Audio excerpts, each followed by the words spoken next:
सोचिए, एक तरफ अमेरिका बार बार कहता है कि इंडिया उसका सबसे बड़ा डेमोक्रेटिक एलाय है और दूसरी तरफ नरेंद्र मोदी रूस के पुतिन और चीन के जिनपिंग के साथ मंच साझा कर रहे हैं। ये तस्वीर अमेरिका के लिए सिर्फ एक फोटो नहीं बल्कि एक डरावना है। दोस्तों, इंडिया और अमेरिका का रिश्ता ऊपर से भले ही दोस्ती जैसा दिखता है, लेकिन इसकी जड़ें हमेशा शक और स्वार्थ से भरी रही। कोल्ड वॉर के दौर में अमेरिका ने पाकिस्तान को अपना पहला पार्टनर चुना और इंडिया ने रूस का हाथ थाम लिया। 1971 की जंग में जब इंडिया बांग्लादेश को आज़ाद करा रहा था, तब भी अमेरिका ने पाकिस्तान का साथ दिया। ये वो पल था जब दोनों देशों के बीच मिस्ट्रेट गहराई तक जम गया। 90s में यूएसएसआर के टूटने के बाद इंडिया और अमेरिका करीब आए, न्यूक्लियर डील हुई, ट्रेड बढ़ा, आईटी सेक्टर ने यूएस मार्केट में जगह बनाई, लेकिन फिर भी फ्रिक्शन खत्म नहीं हुआ।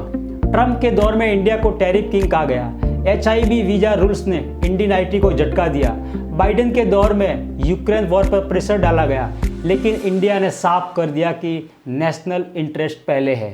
यानी अमेरिका दोस्ती का दिखावा करता है, लेकिन चाहता है कि इंडिया हर ग्लोबल एजेंडा में उसकी हाँ में हाँ मिलाए, और इंडिया बार बार साबित करता है कि वो किसी का कठपुतली नहीं है। अब पिक्चर और इंटरेस्टिंग तब बनती है जब SCO समिट में मोदी, पुतिन और जिनपिंग एक साथ आते हैं। ये मैसेज था चेंजिंग वर्ल्ड ऑर्डर का। सवाल ये है कि इंडिया आखिर किस डायरेक्शन में जा रहा है।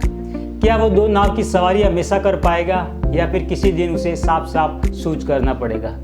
अगर आप इंडिया और अमेरिका रिश्तों को पूरा सफ़र देखेंगे तो समझ में आएगा कि ये रिश्ता कभी भी प्योर दोस्ती वाला नहीं रहा, हमेशा एक हाइडन एजेंडा रहा है। अमेरिका चाहता था कि इंडिया पूरी तरह उसके कैंप में खड़ा हो, चाहे बात हो पाकिस्तान की, चाहे रूस की, चाहे अब चीन की। लेकिन इंडिया ने हमेशा अपनी टर्म्स पर चलने की कोशिश की। यही चीज़ अमेरिका को चुभती रही। 1947 के बाद से ही अमेरिका की नज़र थी कि इंडिया उसका न्यूट्रल पार्टनर बने, लेकिन इंडिया ने साफ कर दिया कि वो किसी के इशारों पर नहीं चलेगा। कोल्ड वॉर के टाइम पर जब दुनिया दो हिस्सों में बंट गई थी, एक तरफ अमेरिका और नाटो, दूसरी तरफ USSR, इंडिया ने चुना नॉन अलाइनमेंट, मतलब न इधर न उधर। प्रैक्टिकली देखा जाए तो इंडिया सोवियत से और ज़्यादा करीब हो गया, और ये अमेरिका को कभी डाइजेस्ट नहीं हुआ। 1971 की लड़ाई याद कीजिए, जब पाकिस्तान के खिलाफ इंडिया खड़ा था और अमेरिका ने ओपनली पाकिस्तान का साथ दिया। USS इंटरप्राइज जैसे एयरक्राफ्ट कैरियर को बंगाल की खाड़ी में भेज दिया गया ताकि इंडिया पर प्रेशर बने। ये वही समय था जब इंडिया ने USSR के साथ ट्रीटी साइन की और साफ मैसेज दे दिया कि अगर अमेरिका दबाव बनेगा तो इंडिया किसी और सुपर पावर से हाथ मिला लेगा। 2005 में जब न्यूक्लियर डील साइन हुई तो लगा कि अब इंडिया और अमेरिका सच में स्ट्रेटेजिक पार्टनर बन चुके हैं। पर यहीं से कहानी का दूसरा पहलू शुरू होता है। अमेरिका ने चाहा कि इंडिया उसके हर ग्लोबल एजेंडा में साथ दे, चाहे ईरान के खिलाफ सेक्शन हो, चाहे चाइना के खिलाफ इंडो पैसिफिक स्ट्रेटजी, लेकिन इंडिया हमेशा बीच का रास्ता निकालता रहा। लेकिन ट्रंप के टाइम ये टेंशन और बढ़ गई। ट्रंप ओपनली कहते थे कि इंडिया टैरिफ किंग है, यानी ट्रेड के मामले में इंडिया बहुत बैरियर्स लगाता है। HIV वीजा रिस्ट्रिक्शन से इंडियन IT सेक्टर को झटका दिया गया और फिर ट्रेड वॉर जैसी स्थिति पैदा हो गई। इंडिया के लिए मैसेज क्लियर था कि अमेरिका की दोस्ती सिर्फ तब तक ही है जब तक उसके हित पूरे हो रहे हैं। अमेरिका चाहता था कि इंडिया रसिया को कंडेम करे, पर इंडिया ने साफ कहा हमारे लिए नेशनल इंटरेस्ट पहले है। सस्ते तेल खरीदना जारी रहा, हथियारों के डील चलते रहे और अमेरिका को ये बात चुभती रही। अमेरिका पब्लिकली भले ही कुछ न कहे, लेकिन अंदर ही अंदर फ्रस्ट्रेशन साफ दिखता है। अब ऐसे समय में SCO समिट होता है जहां इंडिया सिर्फ ऑब्जर्व नहीं बल्कि एक्टिव मेंबर की तरह सामने आता है, और वहाँ मंच पर खड़े होते हैं नरेंद्र मोदी, व्लादिमीर पुतिन और शी जिनपिंग, तीनों एक साथ। इमेजिन कीजिए ये तस्वीर अमेरिका और पश्चिम दुनिया को कितनी परेशान करती होगी, क्योंकि इसका मतलब ये है कि इंडिया अभी भी सिर्फ अमेरिका की लैंग्वेज में नहीं बोल रहा है, बल्कि मॉस्को और बीजिंग के साथ भी तालमेल बैठा रहा है। यही वो जगह है जहाँ से कहानी और इंटरेस्टिंग हो जाती है। इंडिया अगर अमेरिका के साथ पूरी तरह खड़ा नहीं है और रूस चीन के कैंप में भी पूरी तरह नहीं जा रहा है, तो आखिर इंडिया जा कहाँ रहा है, और क्या ये बैलेंसिंग एक्ट ज़्यादा दिन तक चल पाएगा। अब दोस्तों थोड़ा ध्यान दीजिए उस तस्वीर पर जो SCO समिट में दुनिया के सामने आई है। एक मंच पर मोदी, पुतिन, जिनपिंग, ऊपर से ये बस एक रीजनल कोऑपरेशन मीटिंग लगती है, लेकिन इसके अंदर छुपा हुआ है सिंबलिज्म। अमेरिका और पश्चिम दुनिया के लिए किसी नाइटमेयर से कम नहीं है। SCO यानी संघाई कॉरपोरेशन ऑर्गेनाइजेशन, इसे सिंपल लैंग्वेज में समझे तो ये एक ऐसा प्लेटफॉर्म है जहाँ रसिया और चाइना मिलकर एक नया पावर ब्लॉक बनाने की कोशिश कर रहे हैं। पहले ये ग्रुप ज़्यादा सेंट्रल एशिया तक लिमिटेड था, लेकिन धीरे धीरे इसकी अहमियत बढ़ी और आज इसमें इंडिया और पाकिस्तान भी फुल मेंबर्स हैं। यानी साउथ एशिया, सेंट्रल एशिया, रसिया और चाइना सब एक साथ। सोचिए ये कितनी बड़ी जियोपॉलिटिकल स्ट्रेंथ है। सवाल ये है कि इंडिया इसमें क्यों है। इंडिया तो खुद चाइना के साथ बॉर्डर टेंशन झेल रहा है और रसिया के साथ रिलेशन मेंटेन कर रहा है, लेकिन असलियत ये है कि इंडिया को पता है कि अगर वो सिर्फ अमेरिका पर डिपेंड करेगा तो उसका बार्गेनिंग पावर खत्म हो जाएगा। इसलिए इंडिया एससीओ में एक्टिव होकर अमेरिका को ये सिग्नल देता है कि हमारे पास भी दूसरा ऑप्शन है। पुतिन और जिनपिंग के साथ एक ही टेबल पर आना मैसेज देता है कि इंडिया सिर्फ यूएस का फॉलोअर नहीं है। अमेरिका चाहता है कि इंडिया हर इशू पर उसके साथ खड़ा हो, लेकिन इंडिया यहाँ दिखा रहा है कि वो मल्टीपोलर वर्ल्ड में बिलीव करता है। यानी दुनिया सिर्फ अमेरिका और उसके एलाइज के हिसाब से नहीं चलेगी। रसिया पर पश्चिमी सेक्शन लगे हुए हैं। यूक्रेन वॉर के कारण पूरी दुनिया में उनकी छवि खराब हुई है। ऐसे में जब मोदी जैसे लीडर उनके साथ खड़े होते हैं तो ये उनके लिए डिप्लोमेटिक विक्ट्री है। पुतिन अपने डोमेस्टिक ऑडियंस को दिखा सकते हैं कि देखो, दुनिया की बड़ी ताकतें अभी भी हमारे साथ है। जिनपिंग के लिए भी ये प्लेटफॉर्म इक्वलिटी इम्पोर्टेंट है। चीन चाहता है कि एशिया का नैरेटिव अमेरिका के हाथ में न रहे। इंडो पैसिफिक स्ट्रेटेजी से लेकर क्वाड तक हर जगह अमेरिका इंडिया को साथ लेकर चाइना को गिरने की कोशिश करता है। ऐसे में अगर इंडिया एससीओ में एक्टिव रहता है तो चीन के लिए भी ये मौका है कि वो इंडिया को अपने ऑर्बिट में खींचे। अब यह इंटरेस्टिंग पार्ट आता है। इंडिया और चीन की आपसी दुश्मनी सबको पता है। गलवान क्लेश हुआ, बॉर्डर पर अभी भी टेंशन है, फिर भी दोनों एक ही ऑर्गेनाइजेशन में बैठे हैं। क्योंकि दोनों जानते हैं कि अगर एक दूसरे को कंप्लीटली इग्नोर करेंगे तो फायदा सिर्फ अमेरिका को होगा। ये एक तरह का फोर्स्ड कोऑपरेशन है। और एससीओ समिट में मोदी की बॉडी लैंग्वेज भी काफ़ी क्लियर थी। उन्होंने चीन से हैंडशेक किया, लेकिन एक कोल्ड स्माइल के साथ। पुतिन से उनकी केमिस्ट्री ज़्यादा नेचुरल दिखी। यानी इंडिया ओपनली किसी के खिलाफ नहीं जा रहा है, लेकिन ये मैसेज जरूर दे रहा है कि हम पूरी तरह यूएस कैंप में नहीं हैं। अब इमेजिन कीजिए अमेरिका के पर्सपेक्टिव से। अमेरिका चाहता है कि इंडिया उसका सबसे बड़ा डेमोक्रेटिक एलाय बने और ओपनली रसिया चीन के खिलाफ बोले, लेकिन जब वो देखता है कि मोदी पुतिन और जिनपिंग के साथ बैठकर फोटो ऑप कर रहे हैं तो अमेरिका की डिप्लोमेसी कमज़ोर पड़ती है, क्योंकि इससे साफ हो जाता है कि इंडिया बैलेंसिंग एक्ट कर रहा है। और दोस्तों, यही बैलेंसिंग एक्ट इंडिया की सबसे बड़ी स्ट्रेंथ भी है और सबसे बड़ी चैलेंज भी। स्ट्रेंथ इसलिए कि इंडिया दोनों साइड से फ़ायदा उठा सकता है। अमेरिका से टेक्नोलॉजी और डिफेंस डील्स, रसिया से शिप ऑयल और वेपन्स और चाइना से ट्रेड। लेकिन चैलेंज इसलिए कि ज़्यादा दिनों तक नाव की सवारी सेफ नहीं रहती। किसी पॉइंट पर अमेरिका प्रेशराइज करेगा इंडिया फाइनल साइड चूज करे। एससीओ समिट का यही असली मैसेज था। वर्ल्ड ऑर्डर अब बदल चुका है। वर्ल्ड वॉर के बाद जो एक यूनिपोलर वर्ल्ड बना था, जहाँ अमेरिका ही सुपर पावर था, वो अब स्लोली मल्टीपोलर बन रहा है। और इंडिया इसमें सिर्फ स्पेक्टर नहीं बल्कि एक्टिव प्लेयर है। लेकिन याद रखिए, अमेरिका ये सब देख रहा है और उसकी नाराज़गी बढ़ रही है। पब्लिकली वो भले ही कहे कि इंडिया हमारा दोस्त है, लेकिन अंदर ही अंदर अमेरिका में ये डर बैठ चुका है कि इंडिया भी टर्की या सऊदी अरेबिया की तरह अनप्रिडिक्टेबल पार्टनर न बन जाए। और यहीं से पाकिस्तान की एंट्री होती है। दोस्तों, इंडिया और पाकिस्तान का रिश्ता तो वैसे भी कभी नॉर्मल नहीं रहा। पार्टीशन से लेकर आज तक दोनों देशों के बीच सिर्फ डिस्टर्स और कॉन्फ्लिक्ट ही रहा है। लेकिन इंटरेस्टिंग बात यह है कि जब इंडिया का अमेरिका से रिश्ता थोड़ा गर्मजोशी वाला होता है, तब पाकिस्तान ऑटोमेटिकली अमेरिका के लिए सेकंड चॉइस बन जाता है। जब इंडिया और अमेरिका में फ्रिक्शन आता है तो पाकिस्तान फिर से रिलेवेंस गेन करने की कोशिश करता है। हम उम्मा के साथ खड़े हैं, अमेरिका के साथ बैठे हैं और चाइना के साथ सोते हैं। अब जरा सिचुएशन को समझिए। एससीओ समिट में इंडिया एक तरफ पुतिन और जिनपिंग के साथ खड़ा दिख रहा है, वही पाकिस्तान भी इस ऑर्गेनाइजेशन का हिस्सा है। लेकिन फर्क यह है कि पाकिस्तान यहाँ एक छोटे प्लेयर की तरह है। और मैंने यही कहा, जब मैं आया हूं तो आप समझेंगे शायद ये मांगने आया है। मैं मांगने नहीं आया, लेकिन मजबूरी है हमारा।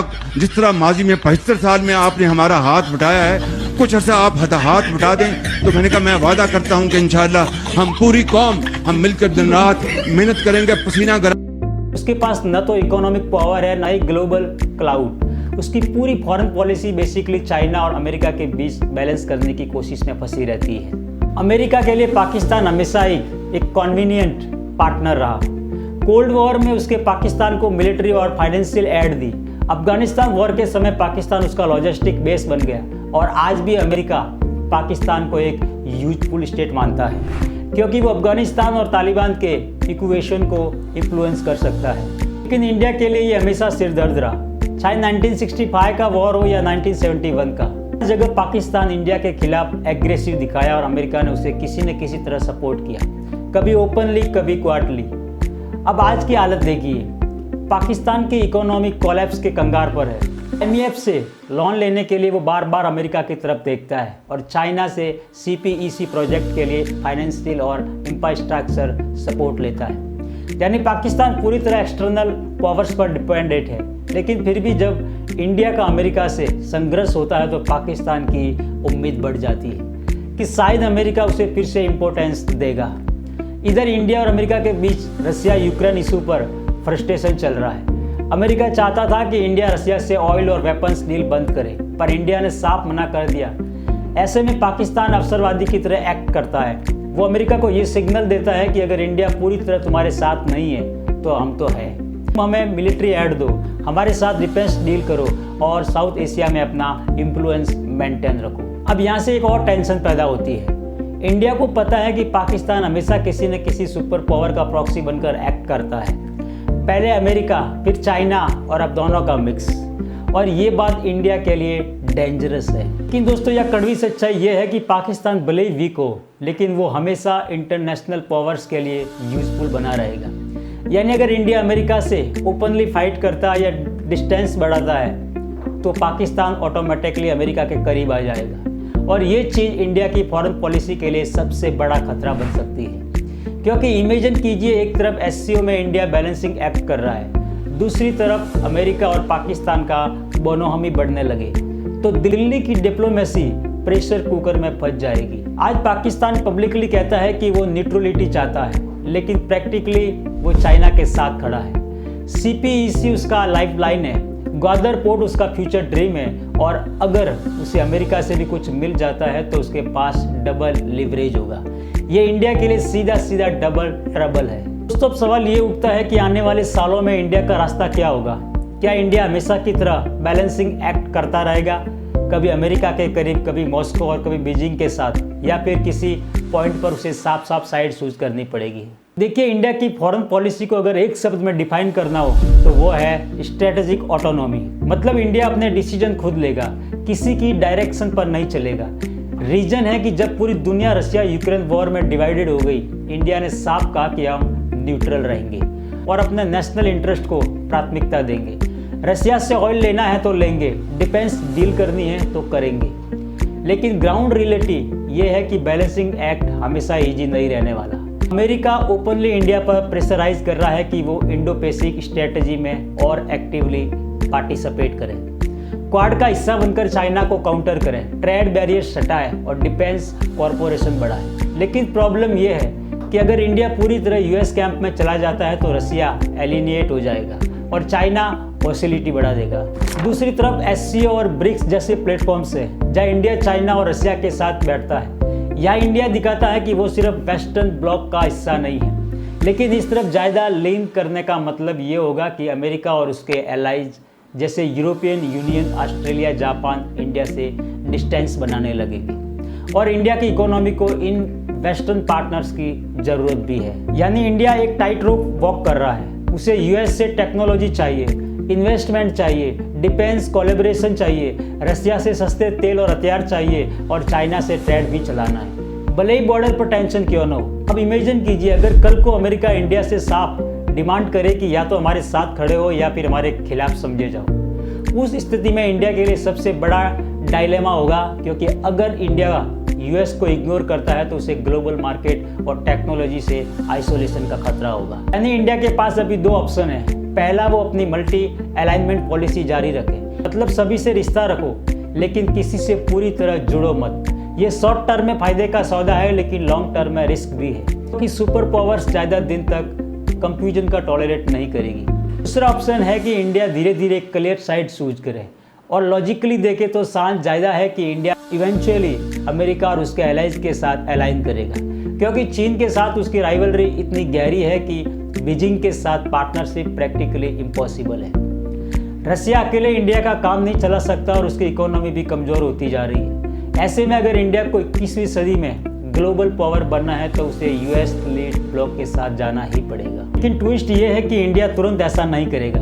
इंडिया जानता है कि जितना लंबा वो बैलेंस मेंटेन करेगा उतना ज़्यादा लिवरेज उसके पास रहेगा। आज अमेरिका उसे वू करने की कोशिश करता है, रसिया उसे इंपॉर्टेंस देता है और चाइना भी उसे इग्नोर नहीं कर सकता। ये सिचुएशन इंडिया के लिए एक रेयर डिप्लोमेटिक एडवांटेज है। अब आगे का सीन इस बात पर डिपेंड करेगा कि ग्लोबल पॉलिटिक्स किस डायरेक्शन में जाती है। अगर यूएस चाइना राइवलरी और इंटेंस होती है तो प्रेशर इंडिया पर और बढ़ेगा। अगर रसिया यूक्रेन वॉर लंबा खिंचता है और रसिया वीक होता है तो इंडिया को मॉस्को से ज़्यादा फायदा नहीं मिलेगा। अगर पाकिस्तान किसी तरह खुद को फिर से यूएस के साथ रिलेवेंट बना लेता है तो इंडिया को डबल चैलेंजेस झेलना पड़ेगा। यानी दोस्तों, इंडिया का फ्यूचर पॉलिसी एक तरह का चेज गेम है। हर मूव सोच समझ कर करनी होगी। एक गलत चाल उसे या तो अमेरिका से दूर कर सकती है या मॉस्को बीजिंग कैंप में पुश कर सकती है, और ये दोनों ही सिचुएशन इंडिया के लिए आइडियल नहीं होगी। तो सवाल आपके लिए यही है कि क्या इंडिया हमेशा दो नाव की सवारी कर पाएगा या फिर किसी दिन उसे साफ साफ चूज करना पड़ेगा कि वो फ्यूचर किसके साथ देखता है। अगर आपको ये वीडियो इंफॉर्मेटिव लगा हो, कुछ नया पर्सपेक्टिव मिला हो तो इसे लाइक कीजिए, दोस्तों के साथ शेयर कीजिए और हाँ, चैनल को सब्सक्राइब करना मत भूलना। आपके एक सब्सक्राइब से हमें मोटिवेशन मिलता है और हम आपके लिए ऐसी डीप रिसर्च वाली वीडियोज लाते रहेंगे। तब तक के लिए जय हिंद।